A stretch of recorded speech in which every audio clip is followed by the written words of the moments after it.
This is one of baseball's most enduring controversies. Was Shoeless Joe Jackson really guilty in the 1919 Black Sox scandal? The theory claims that Jackson was innocent of game fixing despite his lifetime ban. He was implicated by teammates but never actively participated in throwing games, and MLB just needed high-profile scapegoats, and Jackson, one of the team's stars, fit the bill. And there's evidence that supports Jackson's potential innocence. He had a .375 batting average in the 1919 World Series with the series' only home run. He committed no errors and threw out a runner at the plate, and he reportedly tried to return his $5,000 payment and inform White Sox owner Charles Comiskey about the fix. Counter evidence includes Jackson's confession, which he later recanted, his acceptance of money, and his presence at meetings where the fix was discussed. The plausibility of his innocence remains debated a century later. While official baseball history considers him guilty, it wasn't until earlier this year in May 2025 where he's finally been reinstated and is now eligible for the Hall of Fame. Barry Bonds' final MLB season was 2007, when he hit 28 home runs with a .276 batting average and led baseball with a .480 on-base percentage.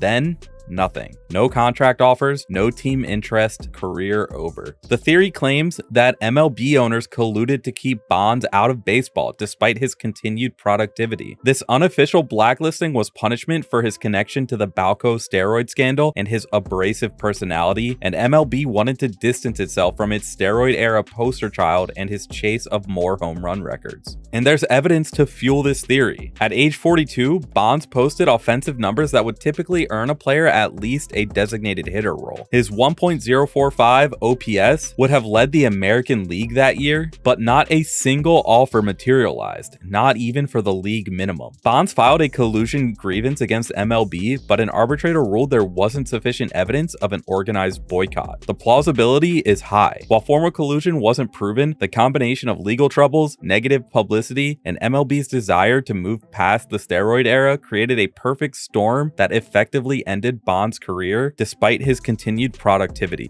During Game 1 of the 2013 World Series between the Boston Red Sox and the St. Louis Cardinals, viewers noticed something unusual: a greenish substance in pitcher John Lester's glove. The theory claims that Lester was using a foreign substance, possibly Vaseline or a similar material, to doctor balls and increase movement on his pitches. It also claims that MLB was aware but turned a blind eye due to the high-profile nature of the World Series, and the substance gave Lester an unfair advantage in his dominant 7 2/3 scoreless innings. Some facts make the theory interesting. The footage clearly shows something in Lester's glove, but Lester claimed it was just rosin, a legal substance, but the color and consistency appeared different. And the Cardinals strangely never formally complained about the substance, but Lester's pitches that night showed exceptional movement, particularly his cutter. The plausibility is moderate. Something was definitely in Lester's glove, but whether it was an illegal substance or just rosin with sweat, as he claimed, remains unproven. In July 1994, Chicago White Sox manager Gene Lamont suspected Cleveland's Albert Bell was using a corked bat. The umpires confiscated Bell's bat and locked it in the umpire's dressing room for examination. And what happens next is actually confirmed to be true. Cleveland pitcher Jason Grimsley removed a ceiling tile in the umpire's room. He crawled through the ceiling, located Bell's corked bat, and replaced it with a legal bat belonging to teammate Paul Sorrento. He then escaped back through the ceiling without being caught. The problem? The umpires immediately noticed the bat had been switched because they had marked Bell's bat. MLB launched an investigation, and x-rays revealed Bell's original bat was indeed corked. Grimsley eventually confessed to the heist, and Bell was suspended for 10 games, which was reduced to 7 on appeal.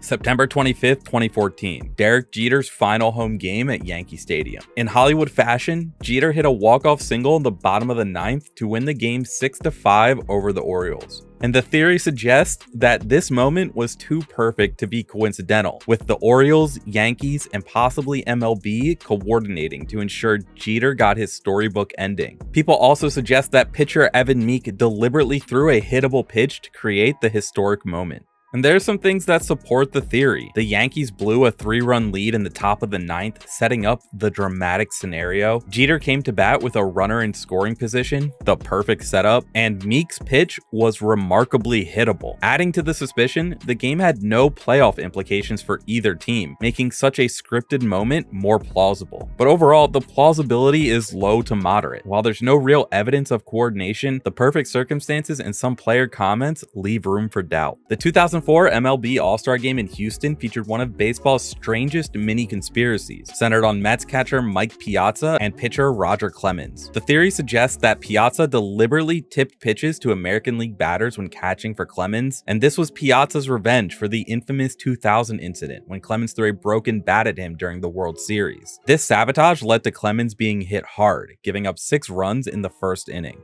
And there are some facts to fuel this conspiracy. Piazza and Clemens had a bitter history, and Clemens' first inning performance was uncharacteristically poor for a pitcher of his caliber. In addition, some batters seemed to know what was coming, taking unusually comfortable swings. While most experts dismiss this theory, the bad blood between Piazza and Clemens keeps this theory alive in baseball lore. The Houston Astros sign-stealing scandal of 2017 and 2018 is proven fact. They used cameras to steal opponents' signs and communicated pitch types to batters by banging on trash cans. But some believe this was just the tip of the iceberg. The deeper conspiracy theory suggests that Astro players wore electronic buzzers under their uniforms that vibrated to indicate pitch types. The buzzer system was more sophisticated than the trash can banging and harder to detect, and MLB discovered the buzzers but covered up this aspect of the scandal to protect the sport's image. And there's speculative evidence to fuel the theory. Jose Altuve's strange behavior after his 2019 ALCS winning home run off Yankees closer Aroldis Chapman, when he appeared to signal teammates not to rip off his jersey during celebrations. Though MLB's investigation found no evidence of buzzers, many fans and players remain unconvinced. Baseball's all-time hits leader Pete Rose accepted a lifetime ban from baseball in 1989 after investigations revealed he bet on games while managing the Cincinnati Reds. And this is where the theory starts. People believe that Rose was singled out as a high-profile scapegoat to cover up widespread gambling throughout MLB. And by making a public example of Rose, MLB could claim it was serious about gambling while protecting other players and managers. On top of that, the severity of Rose's punishment was disproportionate to create a dramatic public narrative. And fuel was added to the theory because a lot of people believe the harsh treatment of Rose stands in stark contrast to the relatively light punishments for PED users who arguably did more to damage the game's integrity. While Rose's gambling was thoroughly documented and he eventually admitted to betting on his own team's games, questions remain about whether he was targeted more severely than others to make a point. This theory's plausibility is speculative. There's little hard evidence of a broader cover-up, but many fans feel Rose's punishment didn't match MLB's treatment of other offenders. In March 2024, news broke that Ippei Mizuhara, Ohtani's longtime friend and interpreter, had wired $4.5 million from Ohtani's account to an illegal bookmaker named Matthew Boyer. Mizuhara initially told ESPN that Ohtani had willingly paid off his gambling debts, but hours later, the story suddenly changed, with Ohtani's camp claiming that the interpreter had acted without Ohtani's knowledge. This contradiction in the timeline led to mass confusion and suspicion. And this is where the theory that Ippei was Ohtani's fall guy really started to gain traction. Ohtani is one of the most carefully managed athletes in the world, with an ultra clean image. And fans questioned how someone could steal millions from his personal bank account without his knowledge. This made the idea that Mizuhara was covering for him seem at least plausible. Many fans viewed the rogue interpreter narrative as a convenient fall guy scenario, especially when Mizuhara vanished from public view for weeks. With Shohei being a global superstar and arguably the face of MLB, it makes sense that MLB would do whatever they could to protect the image of the face of baseball. But the theory doesn't really hold any water, as the Department of Justice obtained audio recordings of Mizuhara impersonating Ohtani to execute wire transfers from the bank.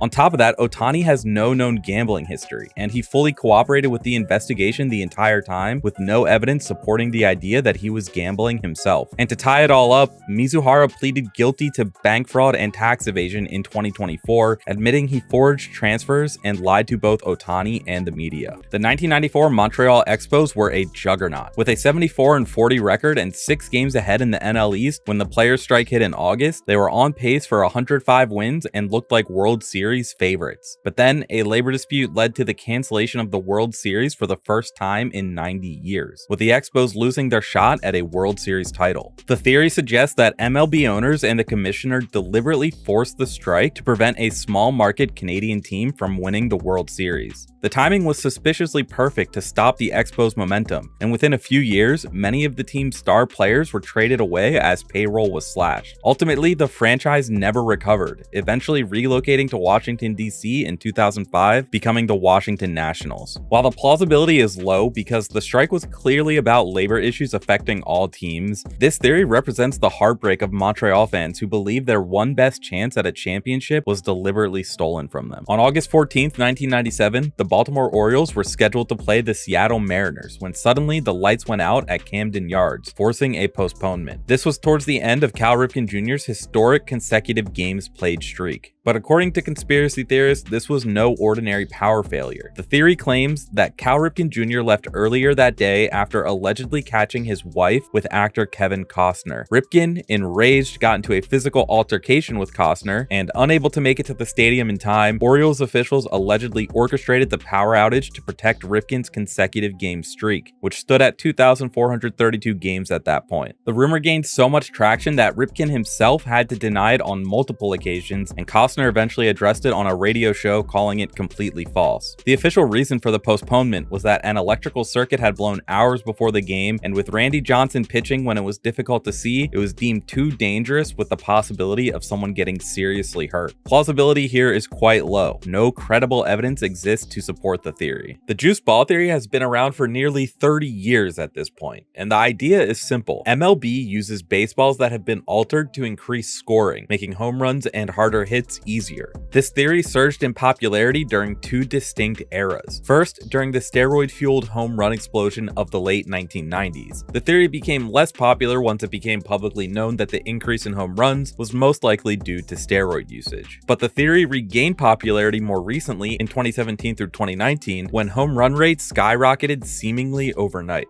And there's some evidence to support this theory. First, in 2017, the league-wide home run record was shattered, previously being set in the year 2000, which was peak steroid era. And again in 2019, MLB teams hit an astounding 6,776 home runs, shattering the previous record set in 2017. And the theory actually holds some water, because in 2018, MLB purchased Rawlings, the company that makes their baseballs. And in 2019, MLB Commissioner Rob Manfred even acknowledged a difference in the balls. Later in 2022, a Business Insider investigation revealed that 3 different balls were used in the 2022 season. One of these was called the Goldilocks ball, as it had increased exit velocity and launch compared to the others. This Goldilocks ball was found to have been used in multiple New York Yankees games, conveniently in the midst of Aaron Judge's historic season, where he broke the American League record for home runs at 62. The plausibility here is moderate. While there's clear evidence that the ball has changed over time, proving deliberate manipulation by MLB to boost offense remains difficult.